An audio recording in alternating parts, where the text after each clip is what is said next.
Tip என்னன்னு பார்க்கலாம். நம்ம saree வந்து இந்த மாதிரி ஹேங்கரில் போட்டு வைப்போம் இல்லையா? ஸோ நார்மலாக வந்து இப்படி தான் வந்து நான் வீடியோவில் காட்டுற மாதிரி ஹேங் பண்ணி நம்ம பீரோவில் வார்ட்ரோப்பில் வந்து வச்சுருப்போம்.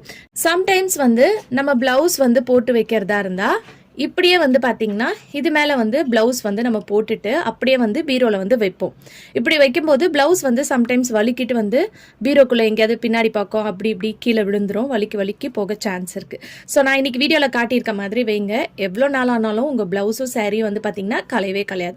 ஃபஸ்ட்டு சாரியை ஃபுல்லாக இந்த மாதிரி ஸ்ப்ரெட் பண்ணி வச்சுட்டு பாதி ஹாஃப் கொஞ்சம் சாரியை மட்டும் இந்த மாதிரி ஹேங்கருக்குள்ளே விட்டு இந்த மாதிரி ஃபோல்ட் பண்ணிக்கோங்க.